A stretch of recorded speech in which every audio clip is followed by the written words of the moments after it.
Hi, I'm Don from DonDronesOn. Today we're going to have a look at this device, a Reolink Video Doorbell. Let's try it out.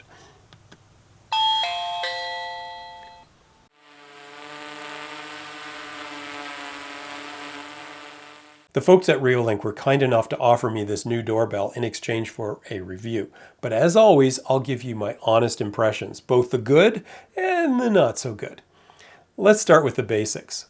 The Reolink doorbell looks like pretty much every other video doorbell on the market, ever since they were invented by Jamie Siminoff in 2014. Here's a very old Ring doorbell for comparison. And here's the previous version of the Reolink Video Doorbell, the first generation. Yeah, they're all pretty similar in appearance. They have a big button to push and, of course, a camera. The differences nowadays focus on flexibility, features, and reliability, and that's where the Reolink second generation doorbell shines. For power, it can be hardwired into your house or simply run on its rechargeable batteries. The batteries are said to last up to 10 months under normal conditions, defined as an average of about 5 minutes of use per day. This is twice the battery length of the first generation of Reolink doorbells. Now, I haven't had this unit long enough to test out the battery capacity, but the app does actually offer a graph so you can see how quickly the battery is draining. That's pretty cool for nerds like me. Reolink also offers an optional solar charger that integrates nicely with the doorbell. Incidentally, when on batteries, the doorbell is spec'd down to -10 Celsius. Again, I didn't have a chance to test that out. We're in the middle of summer right now, but based on my experience with other Reolink products, I would expect it to operate down at least to -10, maybe even a little bit colder. The camera on the unit is a 2K 4-megapixel camera, offering a head-to-toe view in a square display. The image is extremely clear, but quite fisheyed. The fisheye view is a little bit hard to get used to, but it does allow you to even see packages dropped right underneath it at your doorstep. The doorbell has motion detection built into it, of course, with AI that differentiates between people, vehicles, animals, and packages. That's cool. And you can adjust the sensitivity for each of these triggers independently. So even if a delivery person doesn't ring the doorbell itself, their movements will be detected and you'll get a notification that someone brought a package to your door. And that package delivery can trigger a different type of notification than, say, just a person arriving. That's pretty cool. I tested this out and it seemed to work fairly reliably, but not 100% perfect. I used the default detection settings for these tests. It detected this large box being delivered, and it also recognized this plastic bag as a package.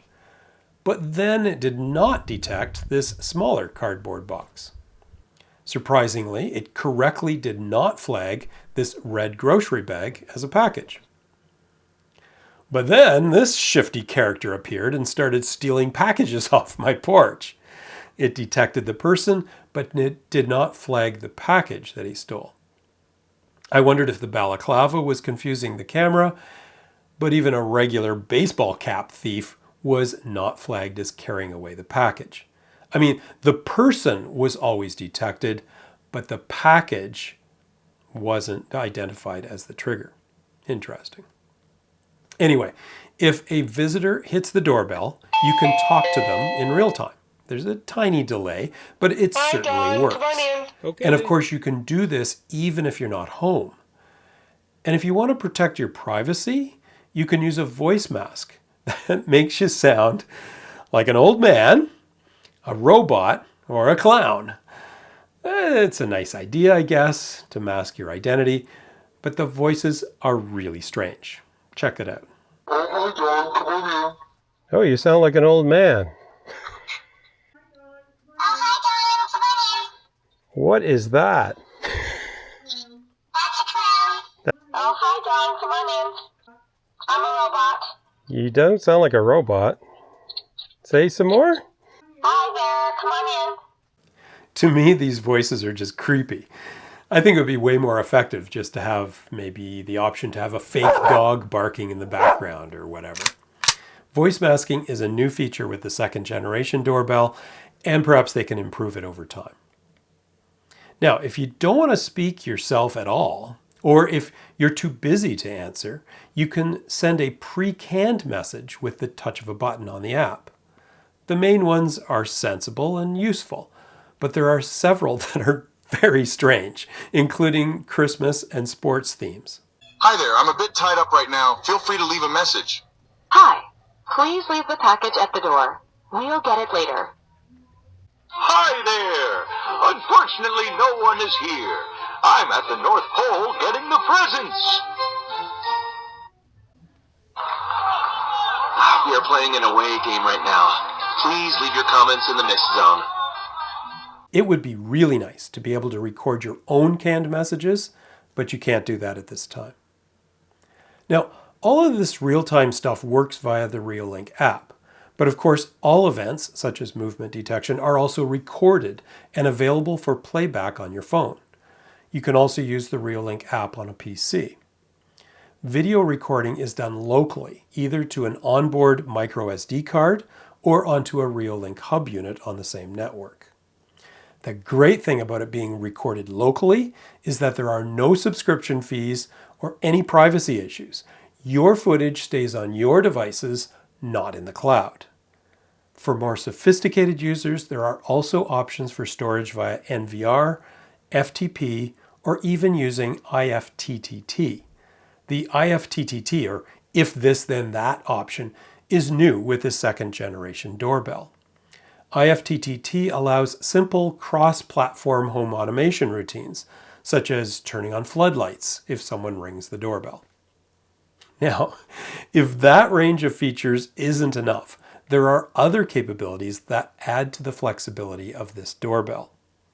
The unit has infrared lights for night vision, for example. You can link the app to Alexa or Google Home Automation, and when you do that, your notifications can be announced on your home speakers. Someone is at doorbell. And you can see the camera view if your system happens to have a display unit like this one. I tried the Alexa connection and it was dead simple. Now, if you don't already have enough things ringing away when your doorbell is pressed, your phone, your speakers, and everything else, you can even add a wireless chime, which Reolink happens to offer. And if you're replacing a traditional doorbell, you can even connect the doorbell to your old mechanical chime, and the Reolink doorbell will ring it when the button is pressed. Obviously, there may be some limitations with that, but it's pretty cool that you can do it. One other great feature you can enable if you're wired into a doorbell transformer is pre-roll. Basically, the camera is recording a few seconds of footage all the time. So if an event is detected, it will actually include those few seconds from before the motion is detected and will include that pre-roll in your recording. Quite cool, but only available if you're actually hardwired into power. Otherwise, the battery drain would be enormous. The tamper alert feature will detect what they call irregular movement of your doorbell, then sound the siren and send a push notification to your phone. Let's try it out. I'm not going to pry this off with a crowbar. Let's just do this. Oh. On the weird side, you can also record time lapses of what happens over the course of the day in the view of your doorbell. I can sort of see that having some possible value in some circumstances, but whatever, it's another feature. So here's what comes in the kit. The doorbell unit itself, nice and solid. Bracket to go onto your wall. There's 2 screw holes there. They provide a kit of screws. If you want the camera on a slight angle, they provide this wedge that goes in behind the main bracket, and it is reversible. When you install this thing in the wall, the doorbell fits into the bottom and then clicks into place like that, and you cannot get it off unless you use this little device here. It's basically a little pin. You can also use a paper clip. There's a full set of instructions here, very comprehensive. Most importantly, there's a QR code that you'll need to scan to install the Reolink app on your phone. And you'll need that in order to complete the setup. Let's have a closer look at the doorbell. This is the lens up here for the camera, the main button down here, and there's various sensors and microphones and speakers and things around the device. Very nice and solid. At the back, there's screws for attaching it to an existing doorbell system and a little flap here to access the USB-C charging port for the internal battery and micro SD card slot as well for local storage. In between these two screws, there's a small power switch here. So a 5-second press on that will turn the doorbell on. 5-second press on that will turn it off again. In the unlikely event that you need to do a factory reset, turn it on and hit that thing immediately 3 times quickly and it'll do a factory reset. Setting up your doorbell is very simple. Step 1 is to charge it. You plug in your cable there. It'll take about an hour to fully charge. While it's charging, you can install the Reolink app. And when it's ready, all you do is hit the plus sign in the top right corner to add a device to your Reolink app. And when it comes up, it will ask you to scan this QR code that's located on the back of the device. And it'll walk you through the whole process, all the business about attaching to your home's Wi-Fi and everything else. The second generation Reolink Video Doorbell is simple to install, easy to use, and offers many cool features. Some of those features, like the voice masking, are a bit weird in my opinion, but that might be just what you're looking for. The Doorbell app offers tons of flexibility for motion detection. I mean, the package detection is particularly awesome. And it's easy to integrate with home automation. Battery life, well, it's still to be determined, but if it's anything close to the 10 months that they claim, that's perfectly fine. The Reolink Video Doorbell, very cool. If you're interested in checking it out, scan the QR code on the screen or look in the description below the video for links. Thanks for watching.